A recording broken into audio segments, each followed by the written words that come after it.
خداوند کی شکر گزاری کرتے ہیں کہ وہ اپنے لوگوں کو بار بار یہ موقع فراہم کرتا ہے کہ ہم ایک جماعت کی شکل میں اکٹھے ہوں کے خداوند کے نام کو جلال دے سکیں. ہاللیلویا.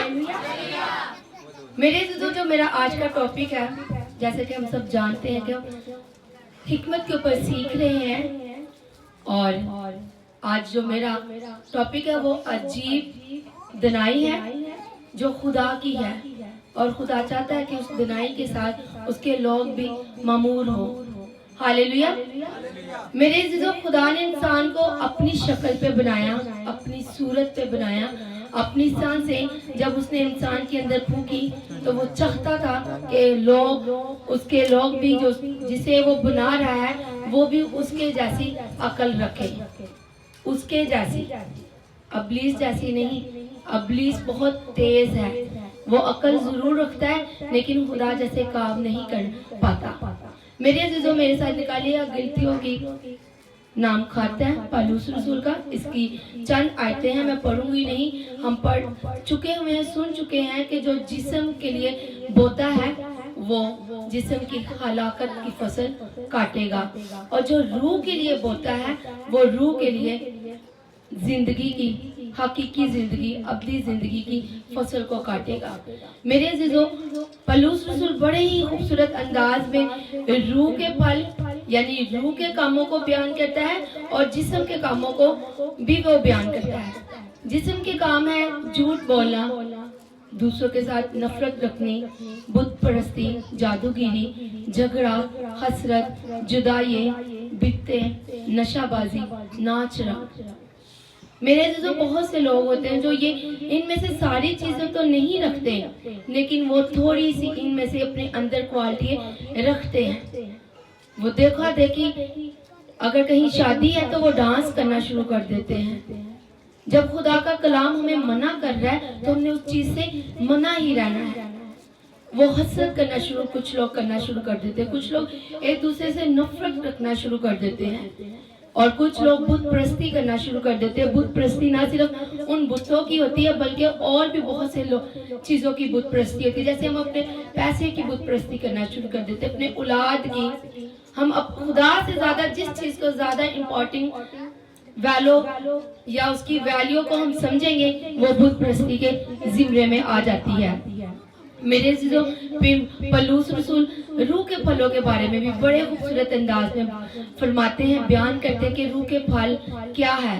خوشی ہے، اطمینان ہے، تحمل ہے، مہربانی ہے، نیکی ہے، ایمانداری ہے.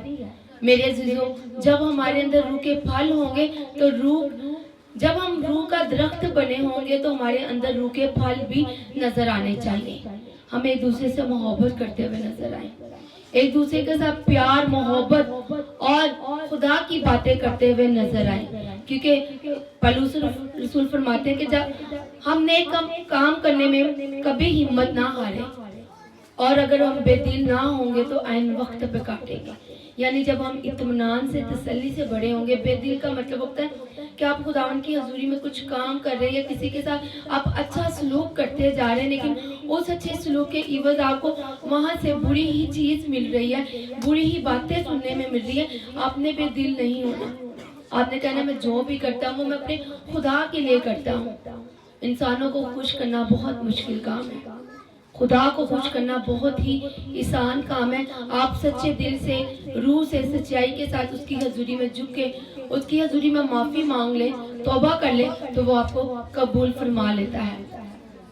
میرے عزیزو ہم اس کلام کے پڑھنے والے ہیں، یہ حکمت کی کتاب ہے. خدا کی شکر گزاری کرتے کہ آج ہر گھر کے اندر ہے، ہر کوئی پڑھتا بھی ہوگا. ہاں جو لوگ یہ حکمت کی کتاب کو پڑھتے ہیں اگر ان کو حکمت کی کتاب کی سمجھ نہیں آتی تو وہ حبشی خواجہ کی زندگی پہ غور کریں. وہ اپنے ملک کا وزیر تھا. وزیر کوئی چھوٹا سا آدمی نہیں ہوگا، ڈیفینیٹ وہ بہت زیادہ پڑھا لکھا ہوگا، لیکن وہ اس کلام کی حکمت کی باتوں کو پڑھ رہا ہے لیکن اسے کچھ سمجھ نہیں آ رہی. میں خدا کی شکر گزاری کرتی ہوں اس کے پیارے بیٹے کی قربانی دینے سے آج خدا کا پاک روح ہمارے ساتھ ہے. وہ ہماری زندگی میں کام کرتا ہے، اور ہم جب کلام کو بار بار پڑھتے ہیں تو خدا کا کلام ہمیں سمجھ آنا شروع ہو جاتی ہے. خوفشی خواجہ بھی جو تھا وہ بڑے غور سے پڑھ رہا تھا, وہ سفر کو انجوائے کر رہا تھا, خدا کے صحیفے کو پڑھتا ہوا. وہ نہ کوئی میوزک سنتا ہوا, نہ کوئی ویڈیو دیکھتا ہوا, نہ کوئی ٹک ٹاک دیکھتا ہوا اپنے سفر کو کر رہا تھا, بلکہ وہ خدا کے کلام کو پڑھتا ہوا جا رہا تھا. خدا کا روح ہر جگہ پہ موجود ہوتا ہے, وہ آپ کے دلوں کو, ذہنوں کو جانتا ہے. آپ جس چیز کی چاہت کرتے ہیں, طلب رکھتے ہیں, خدا کا پاک روح آپ کی زندگی میں لے کے آتا ہے. لیکن ضرورت اس چیز کی ہے کہ وہ چیزیں اچھی ہوں, روح کے پالو. خدا کی حکمت کے بارے میں آپ کو سیکھنے کا جستجو ہونی چاہیے. میرے عزیزوں, یہ حکمت کی کتاب سوال پیدا بھی کرتی ہے, سوال کا جواب بھی دیتی ہے. ہم تو وقت کے لحاظ سے استاد ہونا چاہیے, کیونکہ ہمارے پاس یہ حکمت کی کتاب ہے. ہمیں اپنے گھروں میں, اپنے کاروبار میں اس حکمت کی کتاب کے فارمولے کو آزماتے ہوئے ہم نے چلنا ہے. پھر خدا کا کلام کہتا ہے کہ تو گھر کے باہر اور گھر کے اندر مبارک ٹھہرے گا. ہاللیلویا. میرے عزیزو, جب ہم سمندر اور فضا کو دیکھتے ہیں کہ بہت بڑا سمندر ہے, اس کے اندر بہت بڑے جاندار ہیں, ان کی خوراک مہیا کرنے کے لیے خدا نے ایسا خوبصورت نظام بنایا ہوا ہے. سمندر کی جتنی گندگی, جتنے جراثیم ہوتے, جب تک وہ بڑے بڑے جانور نہیں کھاتے, سمندر کا پانی نہیں صاف ہوتا. خدا نے اس گندے جراثیموں کو بڑے بڑے مچھلیوں کی غذا بنا دیا, اور جب وہ اگر نہیں کھاتے تو سمندر کا پانی بہت ہی میلا اور جراثیم سے بڑھ جانے کی وجہ سے چھوٹی مچھلیاں مر جاتی ہیں جو ہم کھاتے ہیں. لیکن خدا ان کی خوراک کو ایسے مہیا کرتا ہے. اس کی حکمت چیک کرے, ایک تو پانی صاف ہو جاتا ہے, اور دوسرا وہ بڑے بڑے جانداروں کے پیٹ کو بھی بھر دیتا ہے. ہاللیلویا. خداوند جیسی حکمت ہمارے اندر ہونی چاہیے. خدا کا کلام کرتا ہے فریب نہ کھاؤ, خدا کو کھٹوں میں مت اڑاؤ.